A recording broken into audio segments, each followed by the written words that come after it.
I got a call from the Dean of Admissions asking if you were to get in to Harvard, would you accept? And I said yes, because I knew my mom would kill me if I said anything else. As soon as I found out about Berkeley, I knew I need to be at this school. This is the perfect school for me. The first few weeks, I made some of my best friends. I played a lot of sports. I was basically a straight-A student. And then everything changed in one night. This guy came up to me and he took me away from my friends. He grabbed my arm and started pulling me. I kept pulling away and he would pull me back, and he was a really strong guy. He took me behind the house and assaulted me. He banged my head against a wall. I was roofied. When you're bleeding that much, when you're scared, when you don't know what's happening to you, you hope that you don't die. And that's what I was hoping, that I had more than just 20 years to live. My rape was bad, but the way it was treated was worse. They kept asking me, what were you wearing? He told me we shouldn't go out in short skirts and we shouldn't drink because, I mean, that's our fault. Did you say no? How many times did you say no? How did you say it? They told me, despite the fact that I had a written admission of guilt, that what I presented to them could only prove that he loved me. There's a lot of victim blaming with this crime, which has a silencing effect on survivors. The vast majority of the men who commit these crimes are completely undetected. It's almost a risk-free crime. It turns out that he had actually assaulted other women in the past. They found 2 other girls that he had previously raped. If you have 4 survivors that are reporting a serial perpetrator and you're not taking action, what is it going to take? We started seeing, what was happening at campuses across the country. Why has no one connected the dots before?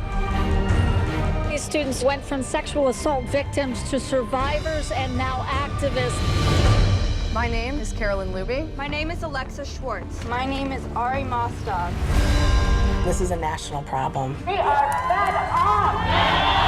I was getting threatened. It was working in their favor to silence me, and I was terrified. I thought if I told them, they would take action, but the only action they took was against me. We've got a lot further to go.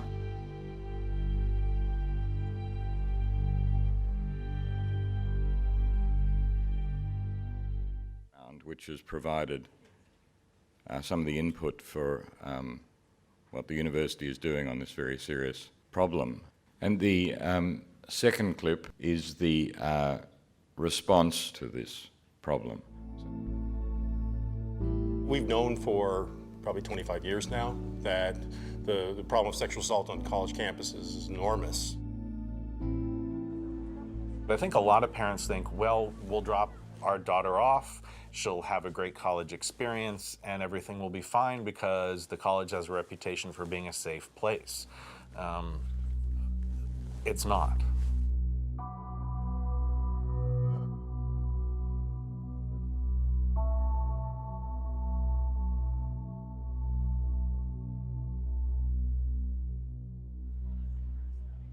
I learned later on that I wasn't the only one who was raped that weekend. But at the time, we didn't talk about it because it was something that nobody talked about. Rape's a scary word. You don't want to fall into a category. You don't want to be called the victim. I did not want to admit that it happened to me.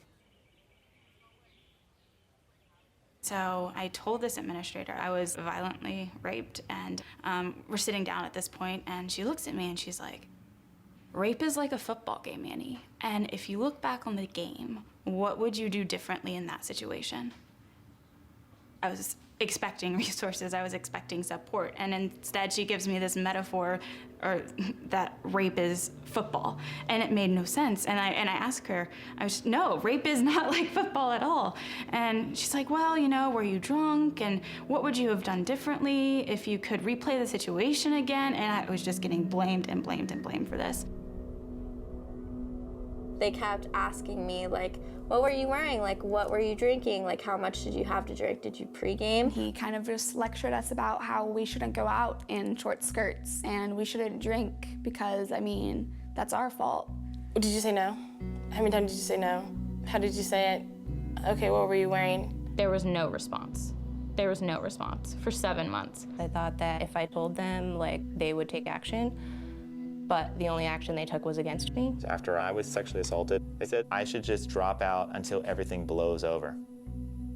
Out of school. I went back into her office and I asked her what happened, and she looked me right in the eye and told me that she forgot.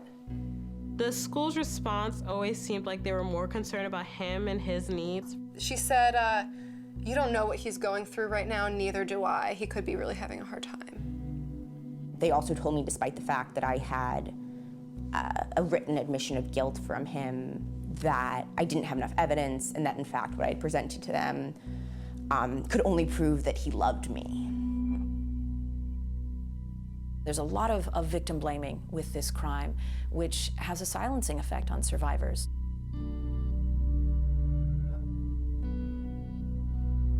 So now to begin proceedings, I'm really delighted to see you all here today. The Ideas in Society program has been going for several years now. The aim is to both enliven intellectual debate, but also to show what is the historic connection between this university and society more generally. And I think one of the distinctive things about La Trobe is our connection to broader society and the way we take that responsibility seriously.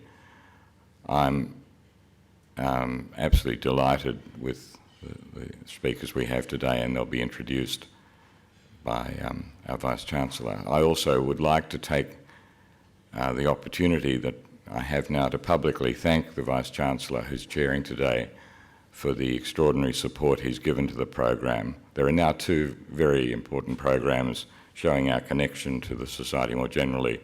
This one I think is important, but also there's a new program called Bold Thinking, which shows in forums the place that our academics are playing in identifying and researching some of the more central problems of the society. So I think we're coming up to our 50th anniversary as a university. I've almost been here as long as that. And I think it's a great time to think about the kind of deeper role in the society that this particular university has played and will continue to play. So with all that, if I could ask the speakers, I think, and the Vice-Chancellor, John Dewar, to come up to the stage, and I'll then try and get off the stage. Thank you very much, Rob, for that very generous introduction, and welcome everyone. It's great to see so many of you here today. I'm here essentially to be your host and MC for today, and I will begin by saying a few words about Ideas in Society and this event in particular, and then I'll introduce our three very distinguished speakers. This has been a great year for the Ideas in Society programme. A while ago, you'll remember that Rob introduced Walid Ali as one of his guests. I don't think we've ever had in 1 year, Rob, a Gold Logie winner and Australian of the Year who we have with us today, but your pulling power is extraordinary, Rob. Congratulations.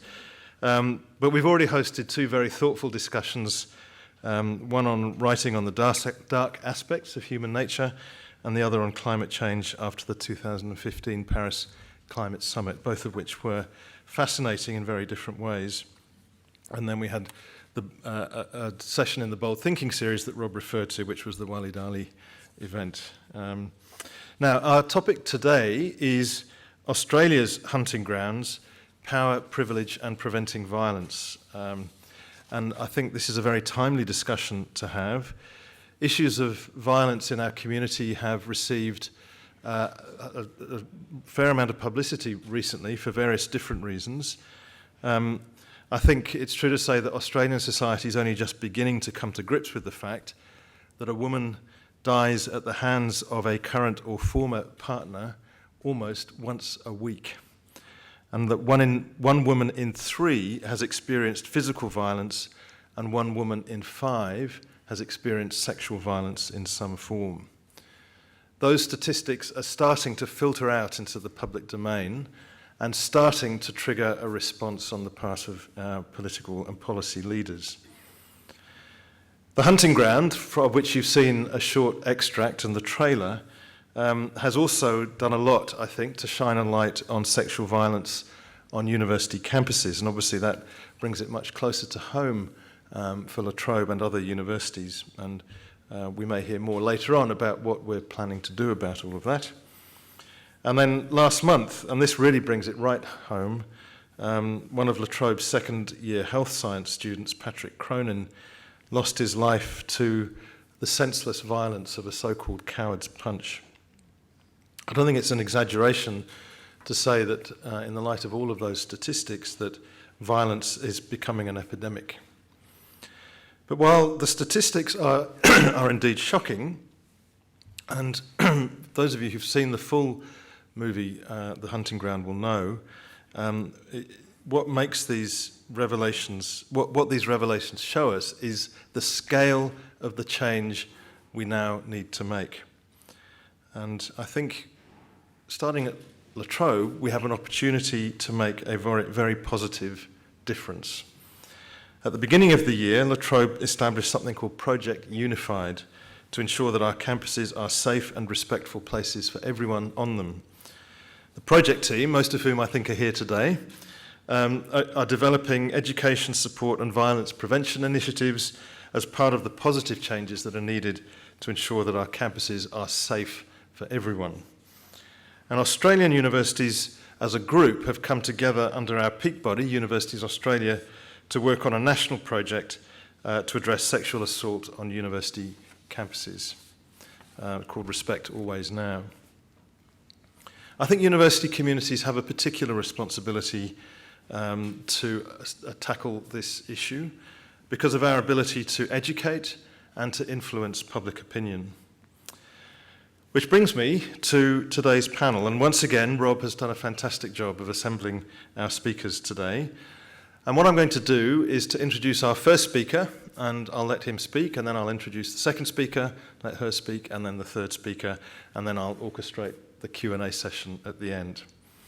So our first speaker is Lieutenant General David Morrison, someone who I'm sure will be well known to all of you. General Morrison is the 2016 Australian of the Year. He concluded his appointment as Australia's Chief of Army in May 2015. During a 36-year career as a soldier, he saw operational service in Bougainville and East Timor, and as an Australian Army officer, led troops from platoon level all the way up to being a 3-star General Chief of Army, an appointment that he held for the last 4 years of his service in the Army. His loyalty to his profession and his outstanding service to the nation was recognised when he was made an officer in the Order of Australia in 2010. But in his tenure at the top of Australia's army, General Morrison is probably best known for his strong public stance on gender equality and leading cultural change in the armed forces and in the army in particular. And some of you will have seen his 3-minute video, which is on YouTube somewhere close to you, that he circulated to his workforce in the wake of a particular instance of poor behaviour by a group of officers and senior soldiers. As I say, it was posted on YouTube and it's since been viewed more than 1.7 million times. I think that counts as going viral, David. He has spoken about diversity and culture to the United Nations International Women's Day Conference in New York, and was a closing speaker with Angelina Jolie, William Hague and John Kerry at the Global Summit to Prevent Sexual Violence in Military Conflict in London in 2014. He has become a leading advocate for eliminating violence against women, and he's currently chair of the Diversity Council of Australia, a board member of Our Watch, and a male champion of change. It's now my great pleasure to hand over to Lieutenant General David Morrison. David. Thank you very much. Thank you very much. Thank you. It's a great pleasure to be here, and I'd like to thank La Trobe University for giving me the opportunity to be part of this afternoon's session. I'll start, as I always do, by acknowledging the first people of this country. We meet on their lands. They are the custodians of this great island continent, and I pay my respects to their elders past and present. I also want to pay my respects, as I do with every public engagement, I have done now for about 18 months, and I will do so for probably as long as I speak publicly. I want to acknowledge the victims of domestic violence in this country. I think domestic violence is probably our greatest social issue, and as I point out to my audiences in the corporate world and in the philanthropic and not-for-profit area, we all have a role, both professionally as well as personally, in trying to make a difference to the world that our sons and particularly our daughters will live in the future. Domestic violence is absolutely linked to the violence that you are addressing in this session this afternoon on campus. Both of them, in my view, stem from gender inequality, and gender inequality stems largely from the culture that inculcates us from our moment of birth. Now, I've just said something that is pretty sweeping. I have no academic qualifications to provide an educated view on culture, although I'm going to define it for you all in just a moment. But in this audience, I probably need to get that caveat on the table. And clearly I'm going to speak about being victims or being discriminated against, but I am a middle-aged Anglo-Saxon heterosexual male, and I've never been discriminated against in my life. Well, at least up until probably the point that I was made the Australian of the Year, and then certain elements of the Fourth Estate decided that they could have a red-hot go, but I didn't feel discriminated against. Now, we live in a democracy. People have got their right to share their view. What I'm talking about is being denied the opportunity to live your life safely and to reach your potential. And all forms of violence, particularly in this case sexual violence, does just that. It strips away confidence, self-respect and dignity. It blights a life, and it absolutely denies people the opportunity, men and women, to reach their potential in life. And when we allow inside our society, inside our culture, those things to occur, we are all the loser. Now, I think there's, for most Australians, quite a novelty factor to someone who's never experienced discrimination, standing up as the Australian of the Year in 2016 and speaking about these matters around domestic violence and around what true diversity actually brings. Diversity of thinking based on respect for other people's views. Not agreement, but respect. But it's given me the opportunity to be involved in engagements such as this.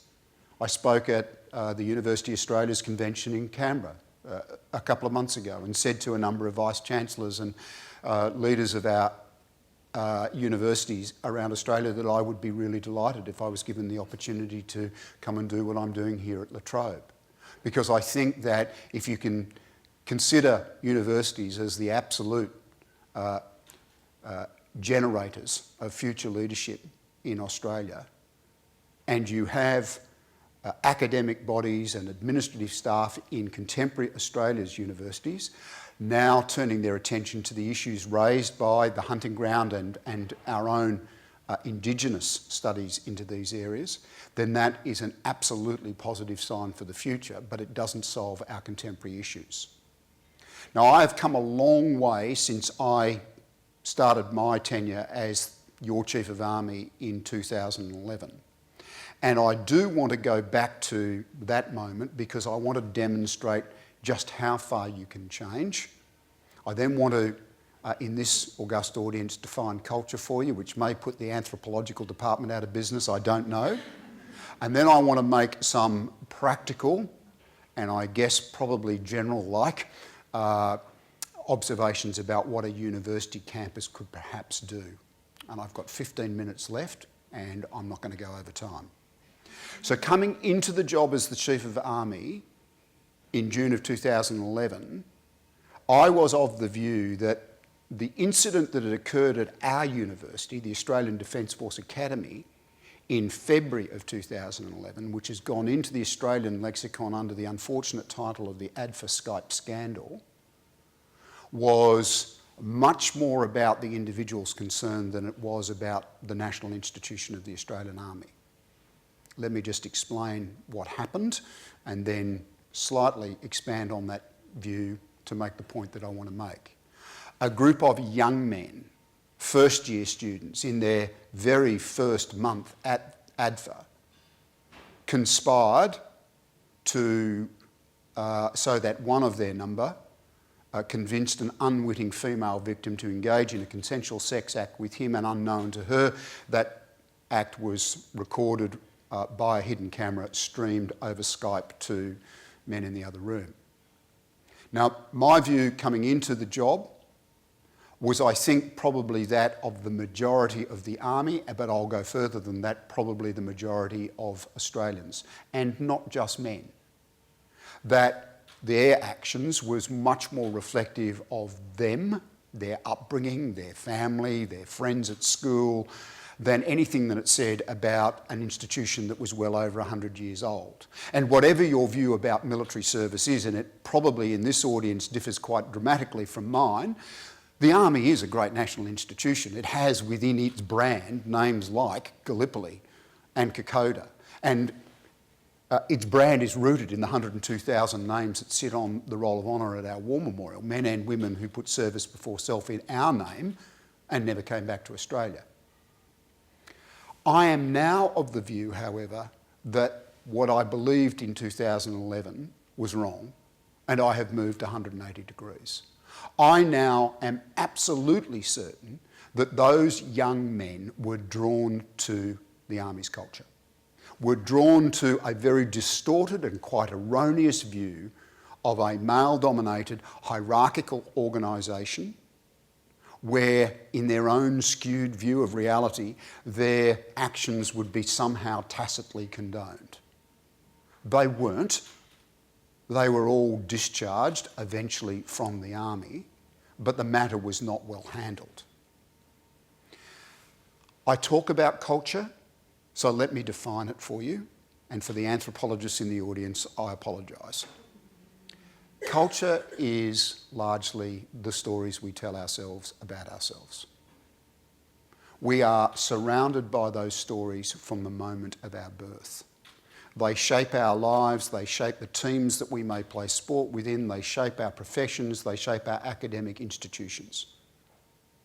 I could prove it to you, in fact I will. I'll say 2 words to you now and I'll tell you all what you thought, okay? Just so that I can get my academic qualifications up in this audience. Aussie digger. You've thought of a male who is white, Anglo-Saxon, a natural soldier who fights best with a hangover, probably from a rural background who never salutes officers, especially the POMs. I think that probably very few of you thought of a man or woman of Aboriginal or Torres Strait Islander heritage, or a man or woman of Muslim faith, or a man or woman who identified with Asian heritage. Those 2 words have a world of meaning encapsulated in them. I had the opportunity here in Melbourne a couple of weeks ago to speak to one of the big 4 banks. I gave them that story and then said if I was to transpose Aussie digger for Aussie banker, what would be the image, not necessarily in your minds, but in the minds of broader Australia?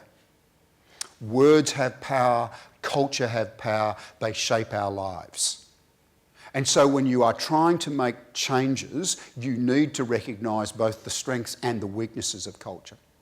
You see, Aussie digger says to a man or woman who don't fit the stereotype that I portray, don't join, don't come, and if you do, the hurdles that you are going to be asked to jump will be far higher than the hurdles that David Morrison was ever asked to jump. But when you break down the stories, when you actually say to your workforce, these stories are exclusive, not inclusive. They lead to disrespect, not to respect. They do absolutely propagate violence within our profession internally, not externally, as armies are charged to do under the Constitution. They are debilitating when we want to be the most professional army the nation could possibly want. Lights do come on. Change is possible. We're talking about human nature, its strengths and its weaknesses. And my fellow speakers will offer much better insights into that, but my view is that human nature is really sticky. It's hard to change because culture is with us from the moment of our birth. Nonetheless, you can change it. You need to lead, you need to be passionate about it, you need to gain the right data, analyse it correctly and portray the results of that analysis so that it means something to the audience that you are trying to change. But as the hunting ground is starting to prove on campuses inside America, change can happen, and it can happen, in cultural terms, relatively quickly. So, conscious of the time, I'm going to offer a view here that could be seen as ex-military. At least I've got the caveat on the table. And I'm going to approach a very complex subject in a generalist way, but gosh, if anyone in this room is qualified to do that, it'd be me, wouldn't it? As a retired general. It means that I can say virtually anything without having to substantiate it. No, I'm going to offer relatively simple solutions to these complex problems, and I do so, and here I'm going to quote someone that you didn't think would be quoted at La Trobe today, Ronald Reagan, in doing so. Ronald Reagan observed that there are many complex problems and they all have simple solutions, and every simple solution is wrong. And he was right. So these are complex. But here's my view. You will not make meaningful change here unless you care for the victims, listen to their stories without judgment and with compassion, and are able to take actions against alleged perpetrators. Let me deal with the alleged perpetrators first. If there is an allegation of sexual assault, sexual predation, bullying and harassment, there are a number of recourses for the staff, those that hold positions of responsibility here at La Trobe University. Depending on the nature of the incidents, it may well be referred to the civilian police. And when that happens, the police will take some time to investigate it, and they will then decide, in concert with the Director of Public Prosecution, whether there is a case to answer and whether a successful prosecution could, under our rules of law, actually be sustained. It's pretty simple when the police decide, yes, there is a case to answer. Then I think the decision is binary for all of you. The perpetrator may be still alleged, but his or her actions are now the subject of criminal investigation and they should be removed from the campus.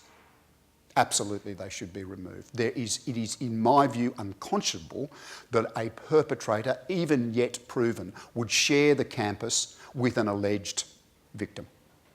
We made that mistake in the army countless times, and we've now, I think, largely eradicated it to the betterment of the organisation and to all of the individuals within it. Where the police decide that they are not going to prosecute, issues become more complex without a doubt, but there has to be some means by which a university deals with the issue, because not dealing with it leads to what was portrayed in the hunting ground and is in fact the status quo within, I think, far too many campuses and organisations, not just here in Australia but around the world. So there needs to be a means by which the victim is heard and the alleged perpetrator is also heard and given the opportunity, of course, to establish the facts of the matter. This is not prejudging the issue, but the university needs to stand on one particular side of a line. And there needs to be an absolutely articulated code of conduct with expectations, and when those expectations are not lived up to, action needs to be followed. And whether that is the termination of a period of study at the university, whether it is suspension of a period of study for a period of time, whether it is something else, I will leave that to the university experts.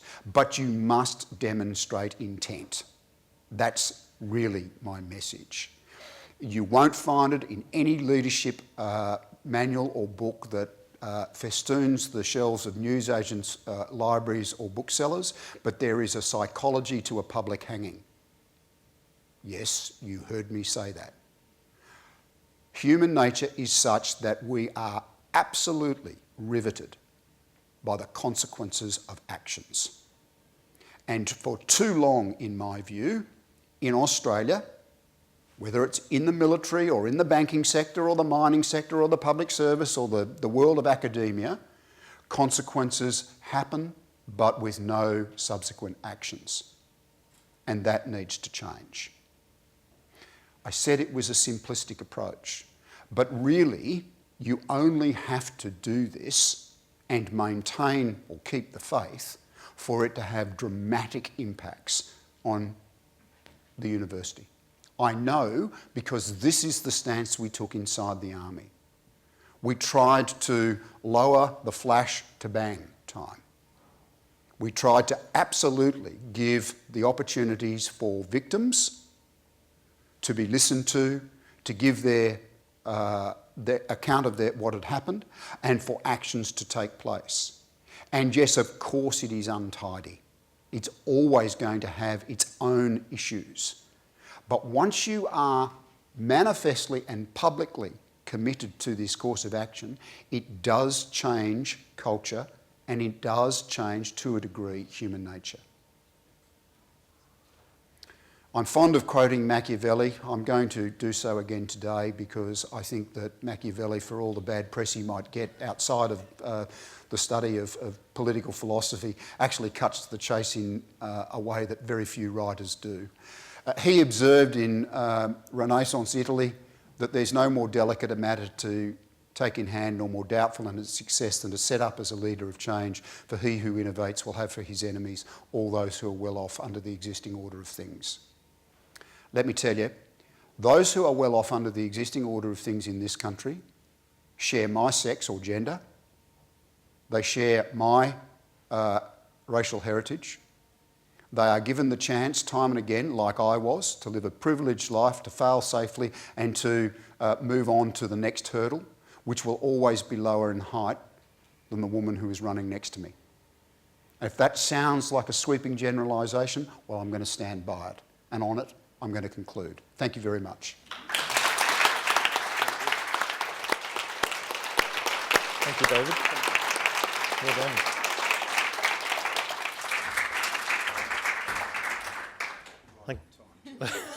Impressive. Thank you very much, David. I'm sure there's lots of food for thought there that we can come back to in the question and answer session at the end. But let's go on to our second speaker, who is our very own Dr. Nicola Henry. Nicola is a senior lecturer in crime, justice and legal studies here at La Trobe University. She teaches in the areas of discrimination, human rights, social justice, transitional justice and international criminal law. She's written on a wide range of issues with specific focus on sexual violence, law, power and justice. She's published groundbreaking research on rape culture. Her books include War and Rape, Law, Memory and Justice, and Rape Justice Beyond the Criminal Law, the latter of which was co-edited with Dr. Anastasia Powell and Dr. Asher Flynn. Her most recent book, Sex, Violence and Justice in a Digital Era, co-authored as well with Dr. Powell, will be released later this year. Please welcome Dr. Nicola Henry. Nicola.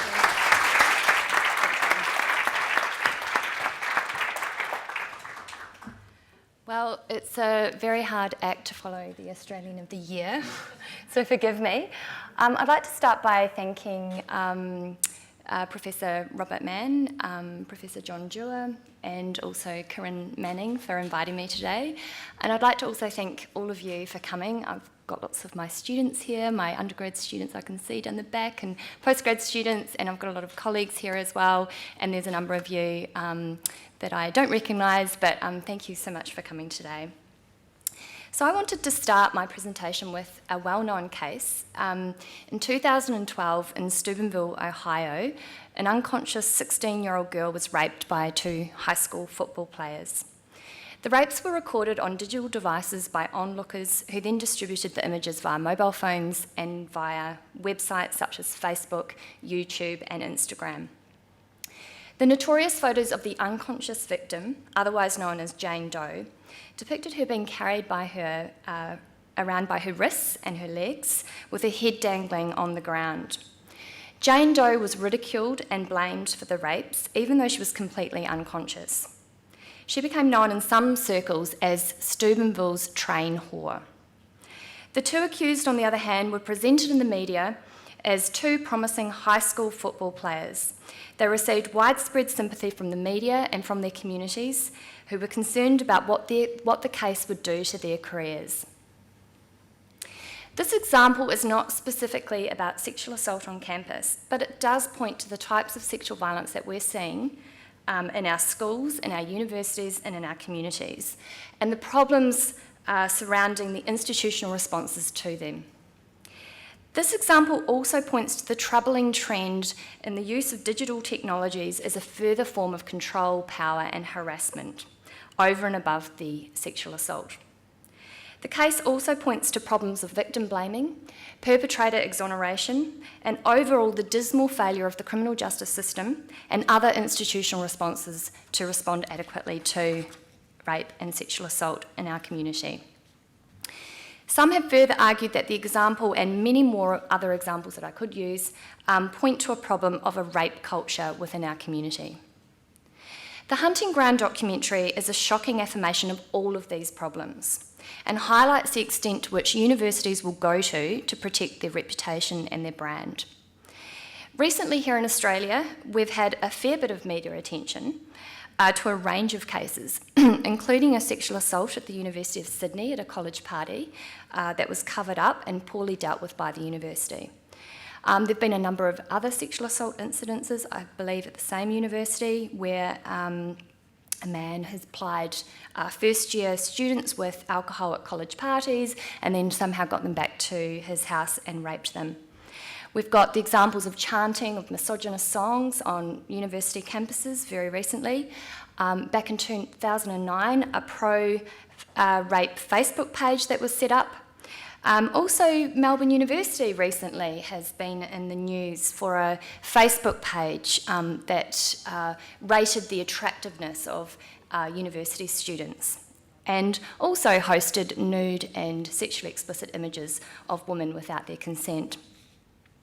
Like everywhere else in the world, sexual assault is extremely common in Australia. The Australian Bureau of Statistics reports that 1 in 5 Australian women and 1 in 22 Australian men have experienced sexual assault since the age of 15. Just so you know, sexual assault in the ABS survey is defined more broadly to include physical assaults of a sexual nature. So it also includes penetrative offences, otherwise known as rape, but it doesn't include unwanted sexual touching. So in 2012, they removed unwanted sexual touching from that definition. The startling findings across various country and multi-country studies on sexual violence point to what the World Health Organization has described as a pervasive global public health problem of epidemic proportions. In a recent study, the World Health Organization found that overall 35% of women worldwide reported having experienced physical and/or sexual violence at the hands of an intimate partner, or sexual violence by a friend, family member, acquaintance, or stranger. Police data consistently show that while men report having experienced forms of non-sexual violence more frequently than women, women and children continue to represent the majority of victims of sexual violence, while perpetrators continue to be overwhelmingly, although not exclusively, male. Young women in particular continue to be at highest risk of experiencing sexual assault, and most likely at the hands of a known man, a family member, a boyfriend, a friend, an acquaintance, rather than at the hands of a stranger. According to the National Union of Students survey from 2015, 27% of Australian university students had experienced some form of sexual assault while enrolled at their current university. 14% had experienced a rape or an attempted rape, 96% said the perpetrator was male, and less than 6% reported the incident to their university, and less than 5% reported the incident to police. Universities are a prime site for sexual aggression because, as US scholar Mary Koss notes, universities are closed institutions, much like the military and prisons. Universities are also where people live, work, play and study, all in the same environment. Young people are likely to be away from home for the first time in their lives.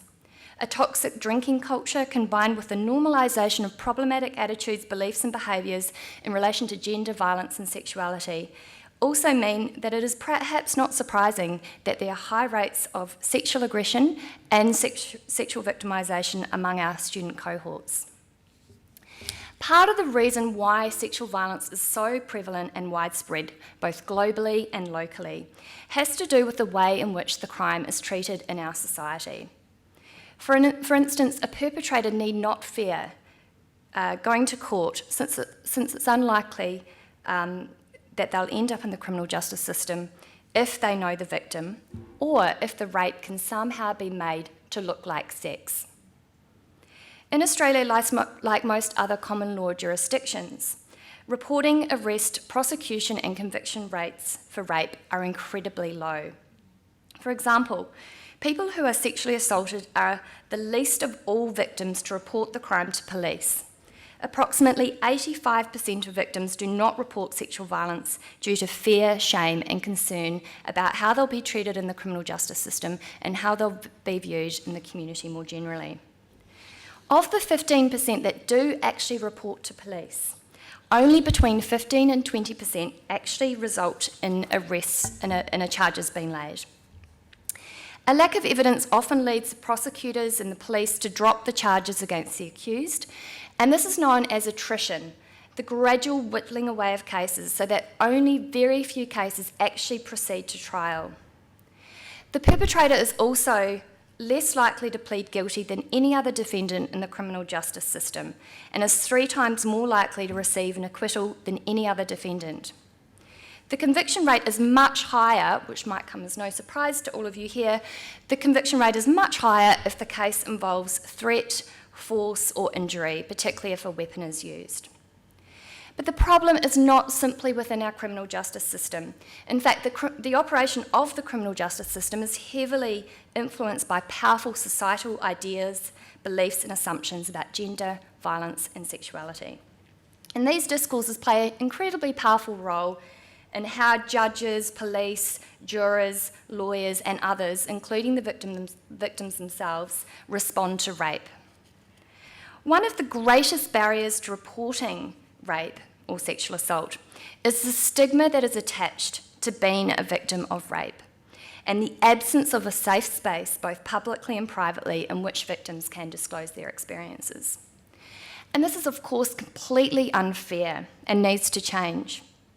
It's heartening to see, for instance, the Royal Commission inquiry into institutional responses to child sexual abuse, which has provided a space for victims to come forward after what has been decades of silence for many victim survivors.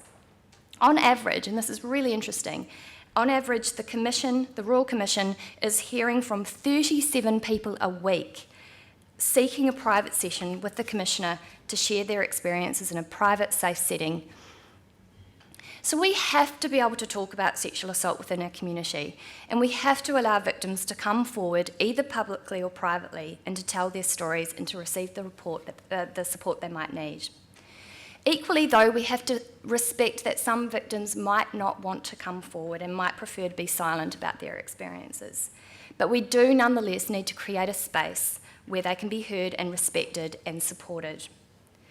Part of the challenge is to teach bystanders, friends, family members, work colleagues, lecturers, tutors and others, to be able to respond supportively when someone discloses being a victim of rape or sexual assault. And this means we need to work, we need to continue working on dismantling problematic stereotypes about rape victims. And these stereotypes include the kind of more extreme or outrageous rape myths. For instance, if she was wearing a short skirt, then she deserved to be raped, or that she was using rape as a way to get attention. But these stereotypes also include things like notions that the rape victim is forever damaged, traumatised and spoiled. According to the National Community Attitudes Towards Violence Against Women survey, which was conducted in 2013 by Vic Health, 43% of Australians thought that rape is a result of a man being unable to control his sexual desire, 43%. 38% agreed in the survey that women say they were raped when they'd led a man on and later had regrets. And it was young people aged between 16 and 25 who had the poorer understandings and attitudes. But this is not surprising when you reflect on the problem and the pervasiveness of everyday sexism. As UK academic Liz Kelly notes, it is useful to think about sexual violence on a continuum. This enables us to recognise the commonalities between different forms of violence and harassment and how gender inequality and discrimination links them all together. This includes violent acts such as murder and rape, but it includes everyday sexism that women face on a daily basis, including street harassment, being leered at, honked at, catcalled, as well as online forms of harassment such as rape jokes and hate speech on the basis of one's gender, sexuality, ethnicity, and race. Like rape and sexual assault, examples of street and online harassment are further examples of the power and privilege in public and private spaces being exerted over women. Women's experiences of everyday sexism and sexual harassment and unwanted touching, groping, leering, derogatory sexist comments, to me seems like grooming, if I can use that word. Now, I know that the word grooming is usually reserved to describe the activities of child sexual offenders who are setting up a situation so that they can abuse a child and get away with it. But I think the word grooming, the word grooming, I looked it up in the dictionary, actually means to prime, to make ready for something else. Girls are essentially being groomed from a very young age to expect that their bodies are public property, that they are objects of desire, not subjects, and that they should just remain calm and silent about it, or take it as a compliment, and above all, they should not make a fuss. And if they do make a fuss, then they will suffer the consequences. After the release of the Hunting Ground documentary, some of the victims appearing in the film have been questioned about the credibility of their narratives. The film has been discredited as dangerous and disingenuous piece of propaganda, and many have expressed outrage at the injustice done to the named football star in the documentary. So according to US columnist Emily Yoffe, quote, "It's a story of an ambiguous sexual encounter among young adults that almost destroyed the life of the accused, a young black man with no previous record of criminal behaviour," end quote. This grooming, the silencing, the stigmatising processes are further entrenched and reinforced through our institutions when they cover up sexual assault, when they don't take action, when they exonerate the perpetrator, or when they too contribute to victim blaming. And we know from experience from the Royal Commission inquiry into child sexual abuse that institutions are notorious for doing all of these things. But what about the perpetrator? And luckily we do have Troy here, who's far more qualified to speak about perpetrators.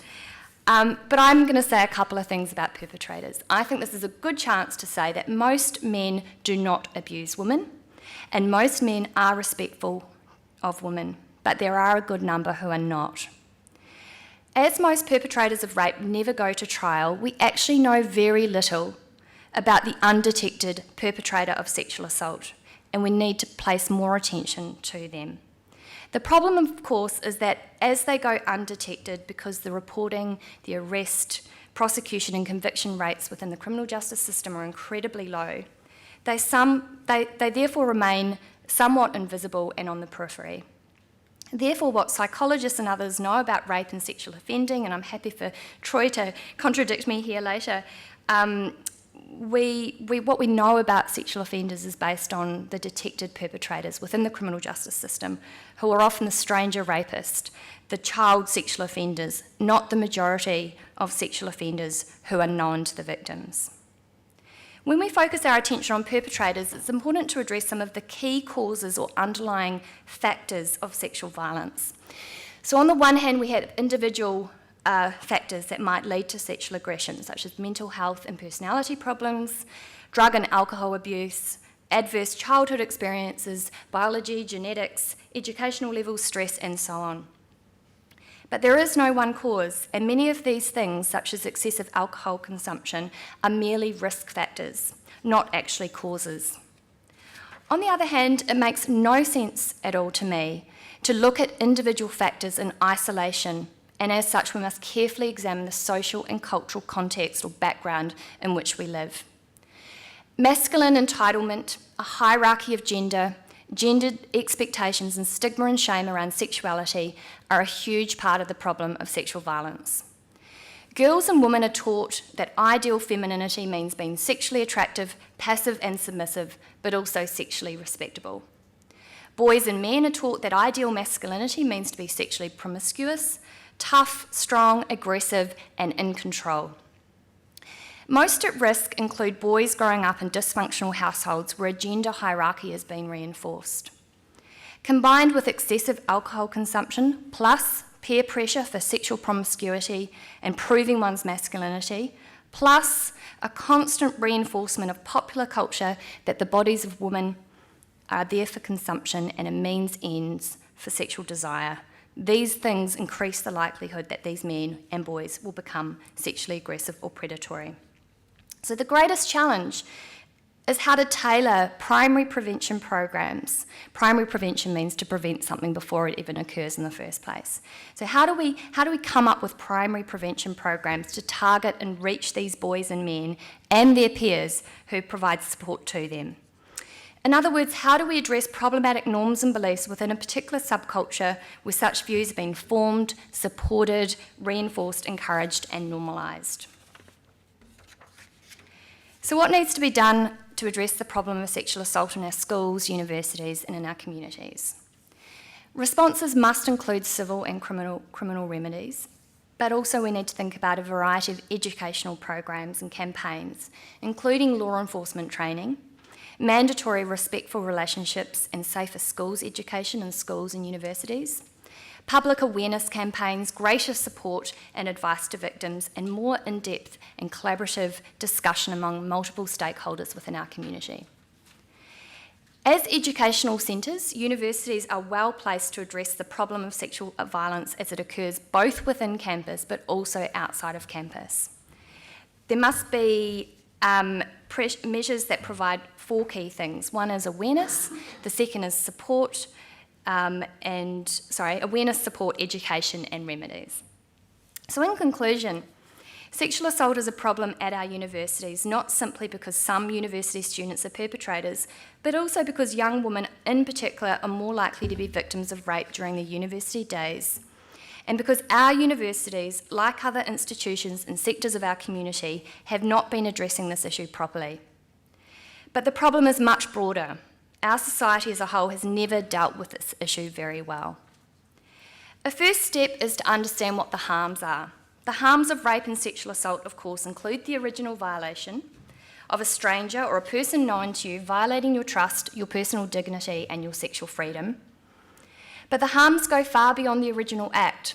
The harms are also concerned with the collective stigma and silence attached to rape and rape victims. Such harms include the failure of friends, family members, and others to step in when a victim is at risk of being raped. It includes the failure of friends, family members, and others to provide support to victims, and it includes the failure of our institutions, including universities, schools, and the criminal justice system to adequately respond to allegations of rape. The problem is, and don't worry, I'm finishing very soon. I did time this, it was 17 minutes in my office. The problem is that rape and sexual assault are seen as a woman's problem, and the solution is often presented as something women should fix. So we need to invest our energies into breaking down these stigmas and stereotypes and providing adequate validation and support and advice to victims. But we also need to draw our attention to the perpetrator and the culture and the society that supports them. And I'm going to end with a quote from our former Police Commissioner, Ken Lay. We need to, quote, "consider the man who did it and the culture which encouraged it. I want you to consider why we so ardently place the emphasis on the woman. Why was she there? What was she wearing? Rather than on the man's indecent entitlement, grubbiness and criminality." Thank you very much.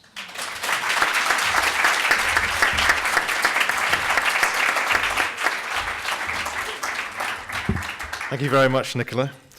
Our third speaker for today is Dr. Trobe McEwan. Trobe is a clinical and forensic psychologist at Swinburne University of Technology, and she's worked in both inpatient and community forensic mental health settings in addition to her academic roles.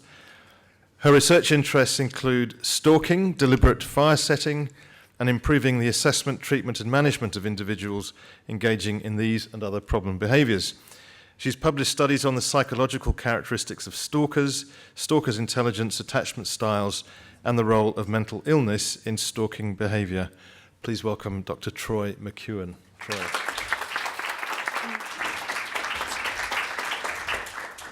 That'll make you sound far more interesting than I actually am, I promise. Now, I was actually told I had slides for this, so is there an ability to put the slides up on the thing? Because I'm a good psychologist and I like to provide both a verbal and also a visual learning opportunity. There we go. If you can't read the slides, I'm sorry, I didn't realise it was going to be such a small screen, so I failed on that count. Look, my introduction there has just said I'm a psychologist by training. I am an academic as well. I work primarily these days as an academic doing research into stalking, family violence and other things. And in that context, I obviously come across sexual offending in those kinds of environments. I also have worked with sex offenders clinically and continue to do clinical work today. So I think I was probably invited just because there's that kind of forensic psychology factor, but also because I work with perpetrators. I talk to people who do this, and that's a reasonably rare thing, I think. Not very many people actually have the opportunity to speak to people who engage in sexual violence, and that's something that I, for my sins, get to do. So what I want to do today is really touch a bit on why people are sexually violent. Taking Nicola's points into account, because I think she's right. I think we know a limited amount, although I think probably slightly more perhaps than was suggested. So we'll talk about the caveats when we get there. I'll start off by talking about what actually is sexual violence, because it's a really diverse set of behaviours. If we think about the World Health Organization, they include things like unwanted sexual advances or contacts as sexual violence, what you maybe commonly call sexual harassment, although that's not entirely the same thing. Moving right through the spectrum of contact offending into rape, okay? So, but you've also got these other things like communications of a sexual nature, so what Nicola's obviously a specialist in, what we've already heard David speak about today with the Skype issues. But there's also things like violating property rights for sexual purposes. So a lot of the clients I work with are voyeurs. They like to look through windows and that makes them sexually excited when they watch women get undressed. Or theft of things that make them sexually excited, this kind of fun stuff.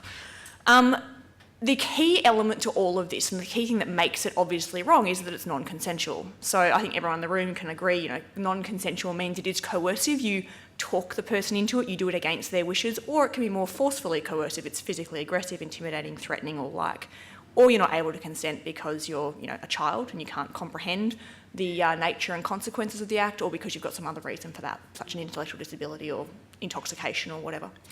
So when I talk about sexual violence throughout this presentation, this is what I'm talking about. And I think we can probably, what these guys said is exactly the same. I'm just putting some parameters around it because that's what scientists like to do. So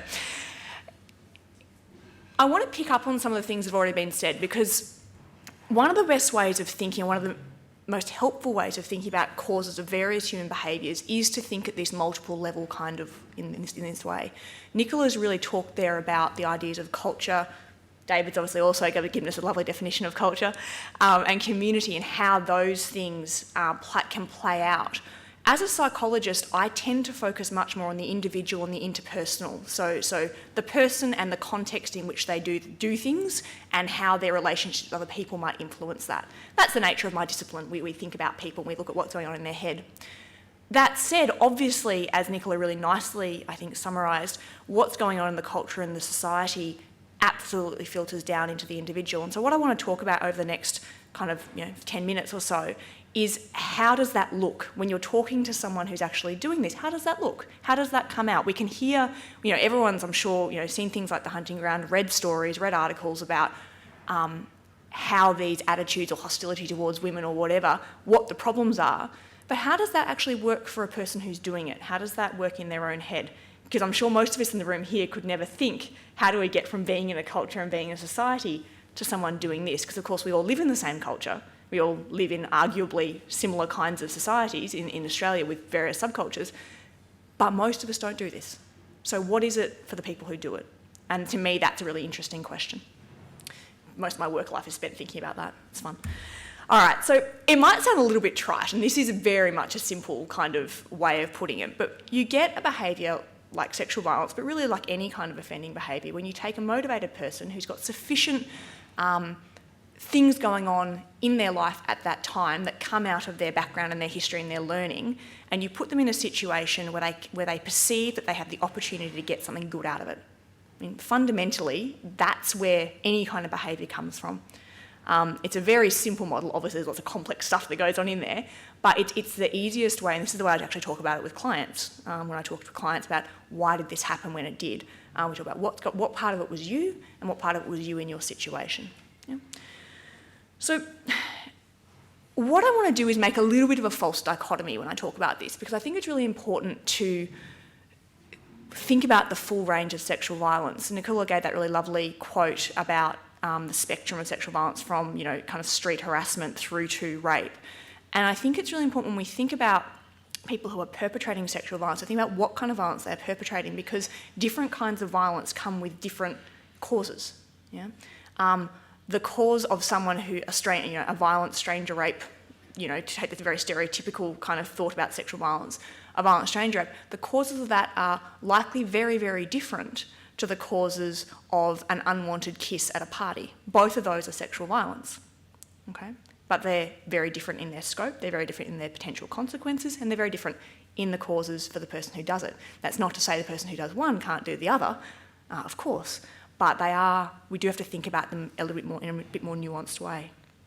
So first I'm going to talk a little bit about, in a bit of a false dichotomy, the idea of sexual violence that doesn't involve physical aggression. The reason I'm using physical aggression as the defining feature is because the move from coercing someone into sexual violence by making them feel guilty or making them think they owe that to the perpetrator or making them think that that's what women should do or what boys should do or what any kind of target should do, that is a qualitatively different thing to threatening to physically harm someone if they don't do what you want. Okay? When you think about it from a perpetrator's point of view, which is what I spend my life doing, those two things are quite different. Now, some people do both, many people do one or the other. Right? The kinds of things that we can think about in terms of what motivates a person to engage in unwanted coercive, sexual assault, essentially. I think quite often there's actually a belief that what they're doing isn't sexual violence. And this comes back to how our societies define sexual violence. When I say the stereotypical act is the stranger rape on the street, that's what we think of as sexual violence. That's what a lot of young people think of as sexual violence. There is a real misapprehension, and I see this in talking to some clients, there's a misapprehension about what sexual violence is, what violence is, and what can cause harm. And so whilst they might think sexual violence is really bad and I would never do that, they don't think that's what they're doing, so they've got very little motivation not to do it. Right? So a fundamental incorrect belief about what is and isn't sexual violence, I think for a significant proportion of that less egregious, it's a very qualified term, I realise that's a problematic way of putting it, but the less egregious, less physically violent sexual violence is actually misunderstood, I think, by perpetrators. Doesn't excuse it in any way, shape or form, but it's a nice way of thinking about why might it happen in some situations and not others. The other kinds of things we might think about and look at are kind of being stolen my thunder a little bit over there, Nicola, thanks very much, but that's all right. We talk about attitudes a lot. What is an attitude, all right? So an attitude is essentially like an evaluative statement or an evaluative belief. It says something is good or is bad, fundamentally. And we can see for people who perpetrate kind of sexual violence, particularly in relationships where they perceive that guilting someone into it, which is by far the most common thing reported by perpetrators, guilting or talking someone, their partner, into sex when they didn't really want it. That's by far the most common form that is reported in non-adjudicated perpetrators. They generally believe that that's actually okay. And that's okay, it's not a bad thing because of a range of different beliefs. One, that's how relationships work. It's the woman's responsibility to be the gatekeeper of sex. It's the woman's responsibility to be the one who stops it. It's the man's responsibility to initiate. It's the woman's responsibility to stop it. And that's kind of a really quite dominant, unvoiced script within relationships. Obviously, that works quite differently in same-sex relationships. And I think that's something that's very challenging because there's some good research to suggest that people who engage in same-sex sexual relationships, whether or not they're gay, straight or otherwise, they actually may be at increased risk in their relationships of sexual violence. And so there's obviously some different scripts going on there that are influencing that. Things about relationship expectations, who is owed what, entitlement, these are the things that filter down from the society. The kinds of statements that I see or I hear from my clients are things like, But she didn't say no, so it couldn't have been a problem. I mean, you guys can all think of these statements. It's not just made up in the movies. People actually say these things. There is a reason they say this in television and stuff. They sound obviously ridiculous to anyone, hopefully anyone in this room. But if you take a person who's learnt in their whole life that that's actually true, there's no reason for them to think otherwise. We then have this interesting kind of thing, which I think is mostly people think about for adolescents, but I think it's very true for young adults as well, but it's a lack of alternatives. So once we're in the process of starting to have a sexual encounter, how do you stop it? How do you actually go about saying, no, hang on? Or even as the person, let's be gendered for a second and say that the guy is commencing this and kind of doing the driver. How does he say, actually, I'm not comfortable with that anymore, I have to stop? And that comes down to education and sexual awareness and having language to talk about these situations. It's all the same stuff that comes down to who says put the condom on. It's the same kinds of discussions, but it's about a very different kind of thing. And the lack of having a language to speak about that in the individual can actually lead them to do things because they don't see an alternative. They have a script for keep doing it this way. They don't have an alternative way to get out of that script. Sounds a little bit excusey, but it's not how I mean it. It is actually how people, when you're working with a person, you have to break it down to that kind of stuff because you can't talk about culture to people and make it relevant to their life in every case. You just can't. Okay. The kinds of opportunities that might contribute to this kind of particular violence, disinhibition's a really big one, and the most common disinhibitor is obviously intoxication, whether it's alcohol or something else.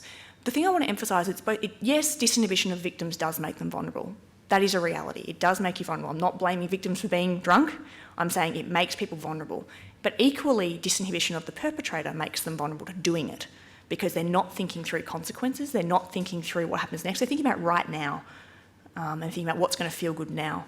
Again, not an excuse, but certainly a contributor. In that state, you often get cue misinterpretation. There's good research to show that perpetrators of sexual violence within relationships in particular often misinterpret social cues and misinterpret when someone's indicating yes or indicating no, and that is an issue.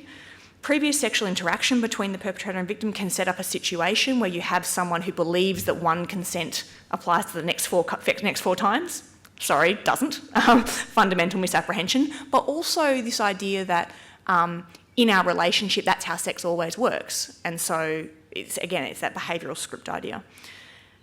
I think these guys have very clearly talked about the lack of obvious negative consequences and issues around peer pressure and expectations around sex. I'm not going to go into it, but I do want to emphasise it is enormously important that a person perceive that there could be a negative consequence for themselves as well as for the other person.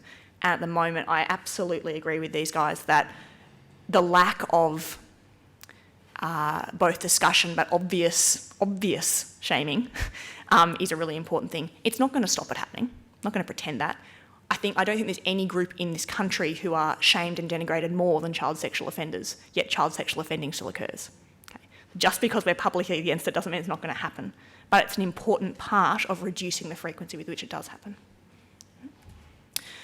Moving on to that other slightly unrealistic, but let's just go with it for a moment, side, but the sexual violence that involves physical aggression. Okay, so physical aggression or threats of intimidation, the victim is scared because of the perpetrator's actions. The perpetrator is intentionally making them scared to facilitate sexual violence.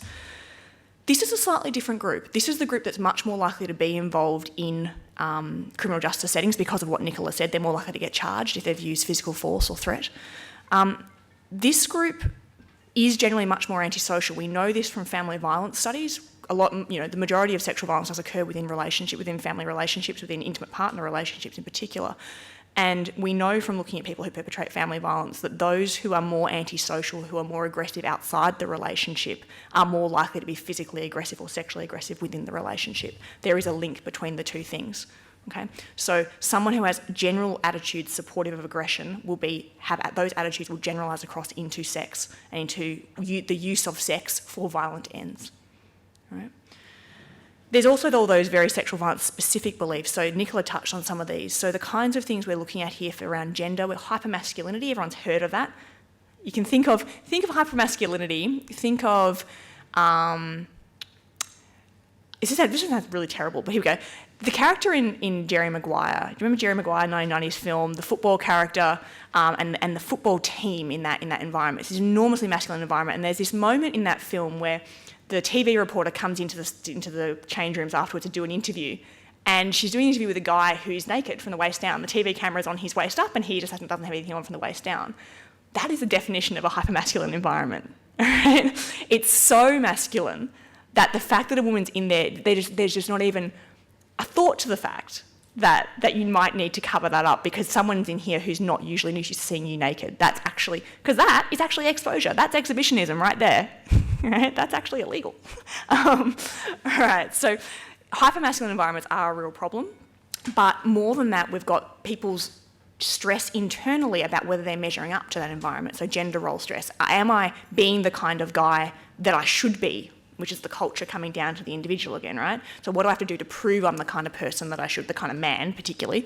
But I also think the kind of woman, I just actually don't think there's enough research about that. I think there's some gender role stress for women who perpetrate sexual violence as well, but that's another day. Then we have relationship-related stuff. So things about, quite often you see in these kinds of relationships, an environment where sex becomes part of and a way of exerting control. So sex is about sex.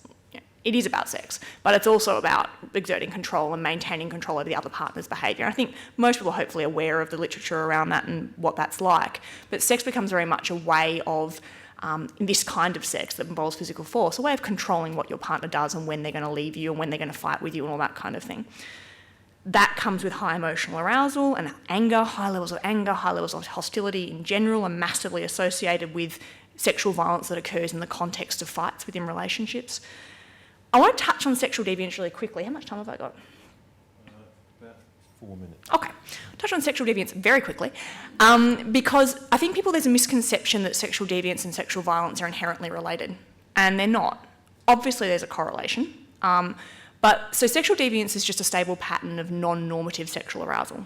Okay, so some kinds of sexual deviance are socially acceptable and not likely to result in sexual violence, like masochism. Some kinds of object-related fetishism. Some kinds of sexual deviance are criminalised, or at least the behaviours associated with them are criminalised because they are obviously harmful and socially unacceptable, like pedophilia, non-consensual sadism, these kinds of things. But having a pattern of sexually deviant arousal doesn't mean you're going to be sexually violent. Okay? Just like most of you, when you see someone you think is sexually attractive on the street, you probably don't jump on them and try and have sex with them, hopefully. Most people with deviant sexual arousal don't either. Right? Just because you have a deviant pattern, like a non-normative pattern of sexual arousal, doesn't mean you're going to act on it. Okay? The people we see who have it, they act on it and they get in trouble. So we're seeing a very particular group.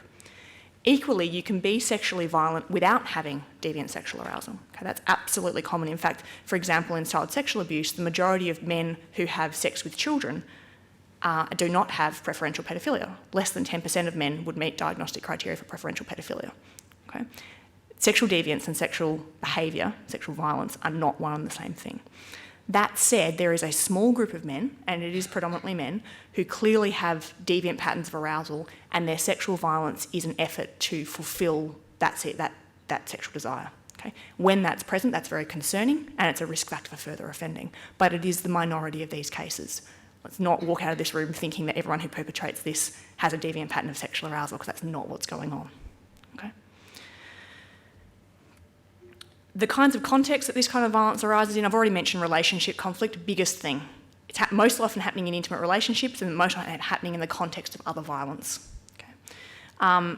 Those negative external consequences, again, so important. Nicola's already spoken about it. I do want to touch on the issue of vulnerable victims. I don't want to get into victim blaming, that's not what I'm here for, but I do want to talk about vulnerable victims as a risk factor because people who are motivated to do this will target people where it's more likely to be successful. That's the reality. It'd be lovely if we lived in a world where that wasn't the case, but that is the case. It's just like kids, there are some kids who are more likely to be sexually abused than other kids because they are vulnerable, because they have characteristics that make them an easy target. And in this kind of situation, easy targets are people who are socially isolated or isolated in the situation, i.e. walking home alone at night. It is actually a vulnerability. Not the victim's fault for doing it. They should absolutely be allowed to do it in every situation. But it does make you vulnerable to a motivated person. Okay? Being intoxicated makes you vulnerable because if you have the unfortunate luck to run into a motivated person, it makes you vulnerable that you're intoxicated. Okay? Or in other ways perceived to be an easy target of some description. Okay? In no way that should be interpreted as victim blaming. Think about it as there are choices we make as people in society, and I would include we here because it's not just women, it's men as well.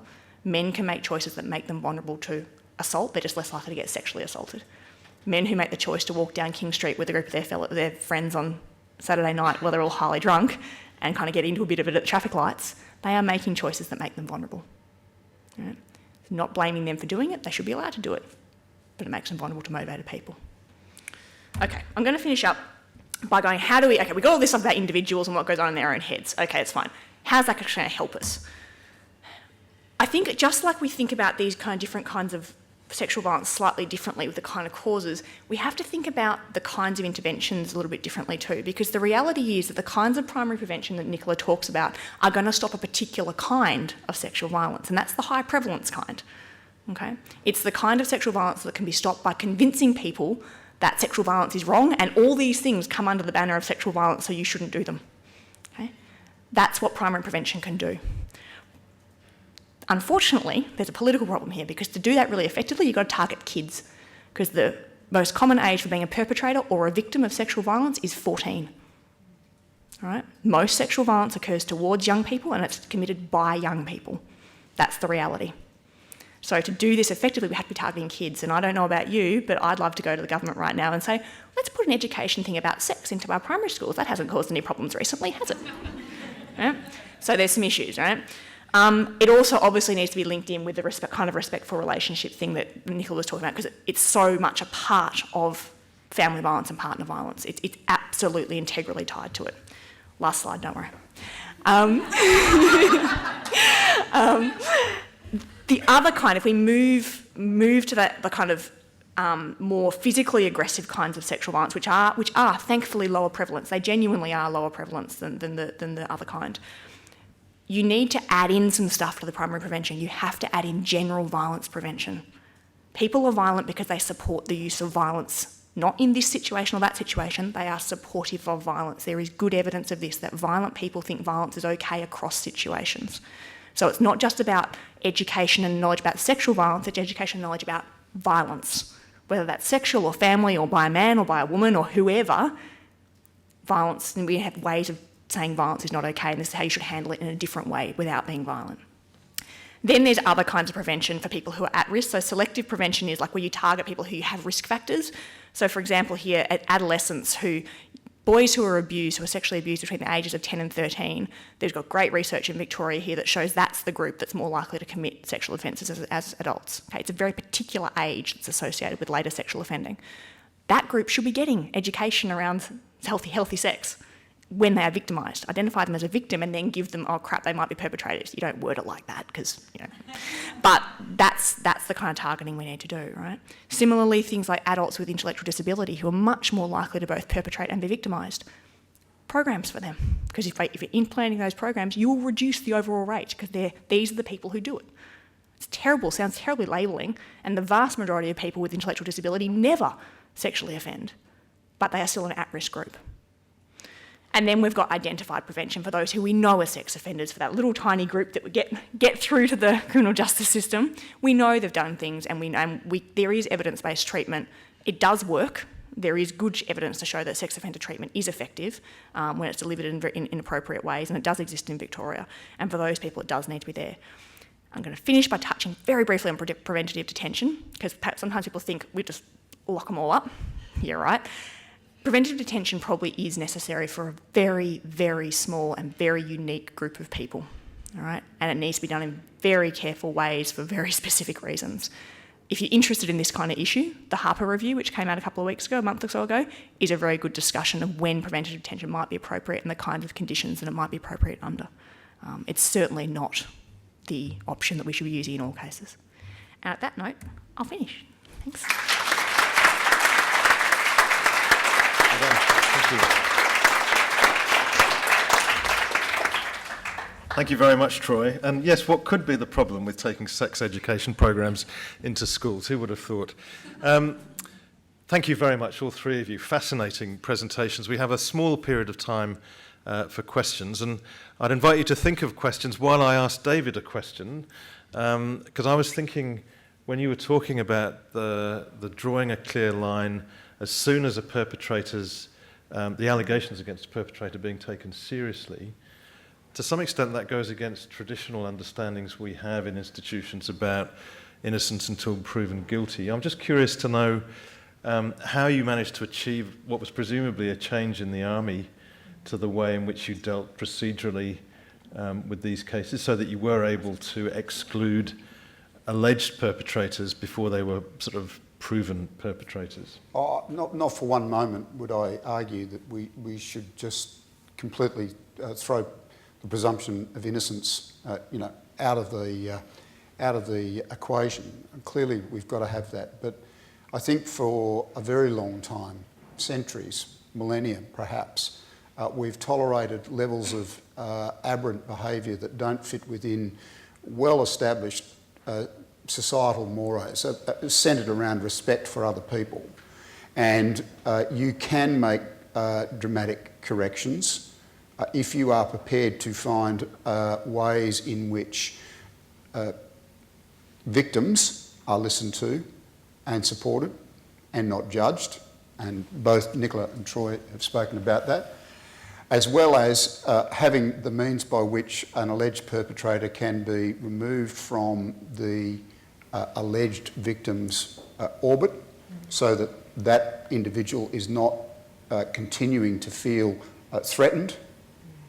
And for a university, that is exceptionally difficult. For an army, it's exceptionally difficult. And to cut to the chase, we simply made decisions about removing people geographically from their victims or alleged victims, and in some cases absolutely suspending them from service, where there was a weight of evidence that proved that that was the most responsible leadership position to take.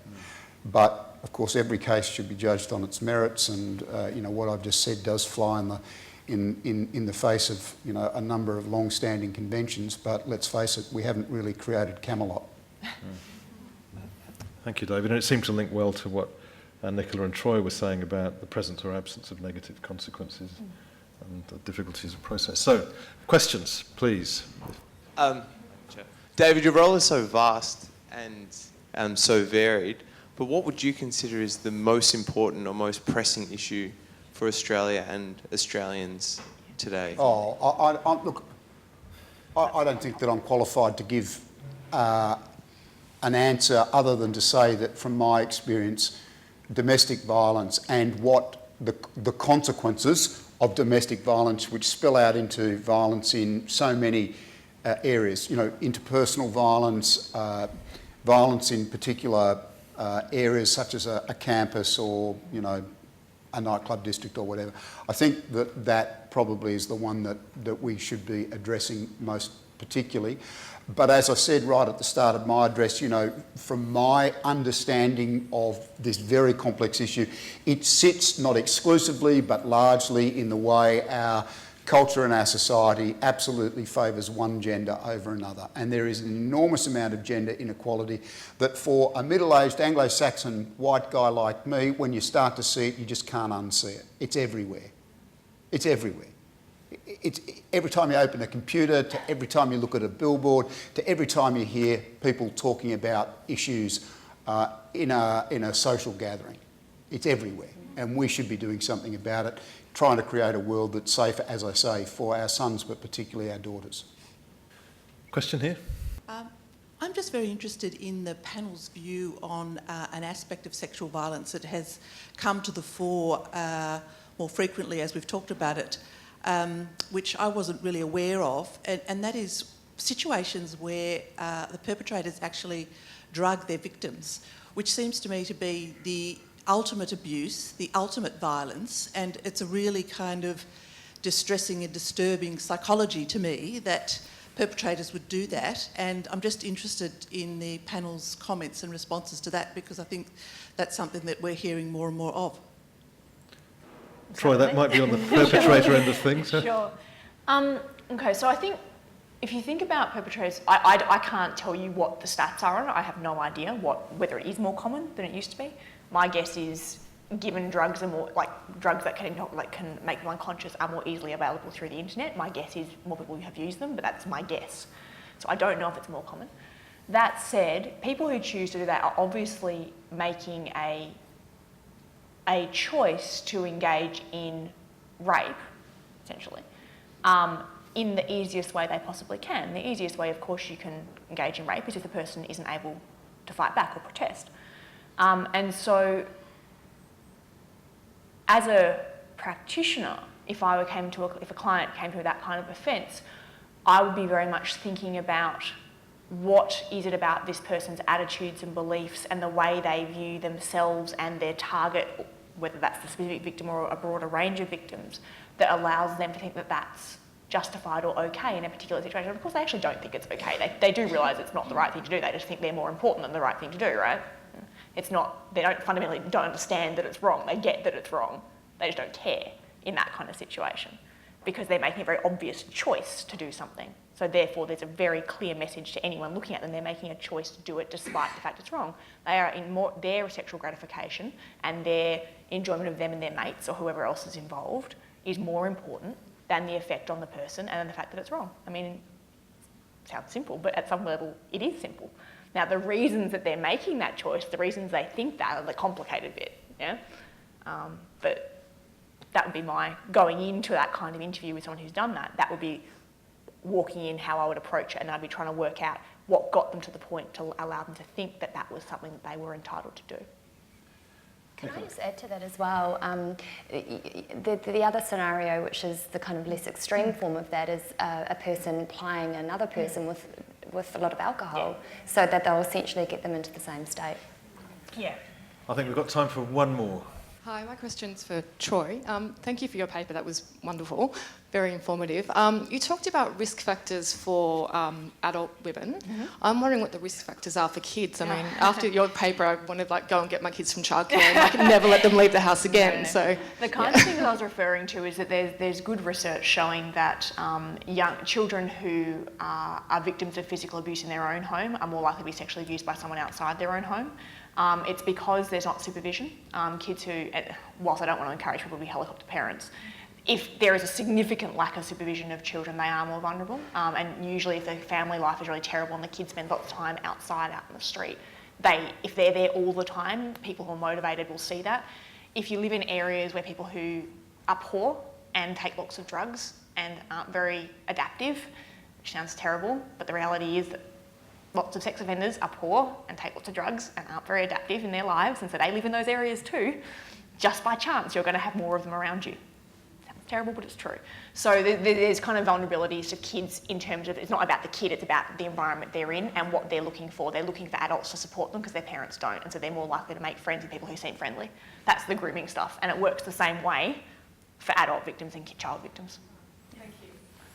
Look, it's been an absolute privilege to hear from our three speakers this afternoon, each of whom, in their own different ways, are absolute experts in their field, but have been able to communicate that so beautifully in a short space of time. And I apologise for hurrying you up a little bit, but I did want to leave time for questions at the end. Could I ask you to thank all three speakers in the normal way? Thank you. Very good.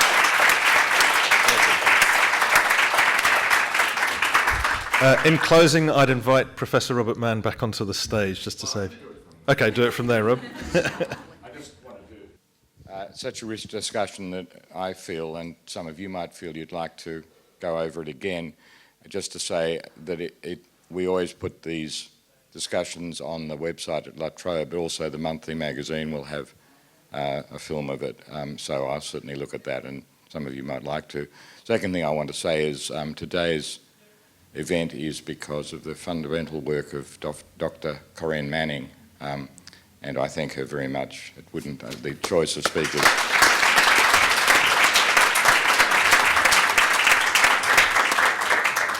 Thank you all, and it's possible for those of you who didn't get to ask your question, Laurie, that the speakers may be able to stay for a little bit longer just to have an informal chat, but thank you all very much.